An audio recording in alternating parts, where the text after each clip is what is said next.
بسم الله الرحمن الرحيم aad ma taqaan idinkaga mahadcelina marka hore baada hormuud sidoo kale waxaan aad ugu faraxsanahay inaan iraado hambalyo aan ugu hambaliyeeyo sanad guurada 20aad ee ka soo wareegtay asaaska shirkadda weyn ee isgaarsiinta hormuud xaqiiqdii hormuud waxay ka mid tahay shirkadaha isgaarsiinta ee dalkeena uu asset-ku ama aan ku faano xagga haday ahaan leed tiknoolajiyada iyo mataqaana horumarinta aadan oo mataqaana mahad celinayna ganacsada Soomaaliyeed sida ay dalkoodu xilli ay adkeed in la maalgeliyo lacag intaas oo la eego malaayiin la gashtana xilligaas inay mataqaana ku soo dhiiradaan ay wadankooda inta maalgashtaan aaminaan waxay wax fiican sidoo kale waxay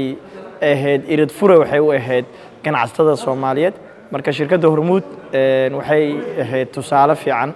in ay lagu tartamo ama shirkadaha ama ganacsatada kale inay wadankooda ku soo dhiirigeliyaan in la aamino wadankooda taasna waa ugu mahad celinayna waxa idin leenahay markale hambalyo waxa idin rajaynaynaa 20 kale insha Allah waqti aad u badan oo aan limit lahayn waa idin rajaynaynaa inaad sii shaqeysaan sidoo kale waxaan jeclaan lahaa fursadan inaan uga faa'iideysto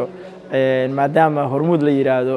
investment badan ay sameeysaa haday ahaan leed hadii la dhaho waxa la maqlaa xagga korontada ay maalgelisay xagga waxay maalgelisay dhismayaasha waxa la maqlaa waxa idinka dhiman inaad markaan ku dartiin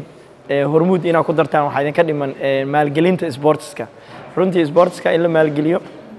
adduunka hadii sportska la maalgeliyo waxa laga helaa lacag malaayiin dollar billions laga helaa marka hormuud waxa idin leenahay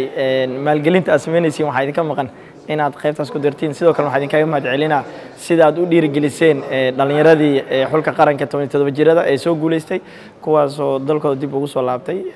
sida quruxda badneed ee aad u soo dhaweyseen iyo sida aad mataqaana u dhiirigeliseen dhiirigelinta ugu sameyseen labaduba waa idinkaga mahad celinaynaa waxaan idinka rajaynaynaa insha Allah intaas in ka badan way idinka sugaysaa gaar ahaan sportska markale waxa idin leeyahay sidaad u maalgeliseen sektorada kale dhankii sports soo maalgeliya business fiican ku jiro insha Allah anagu ka wasaarad ahaan haduu ilaahay yiraahdo waxa idin kala shaqeyn doonaa wax waliba oo maxay toole aad ku develop gareynaysaan sportska in aan kala shaqeyno access-keeda iyo sidaad ku gaari lahaydeen waxa idin rajaynaynaa insha Allah sanado badan oo horumar leh waxa idin leeyahay guud ahaantiin shirkadiinaba horumar wacan aad mahadsantiin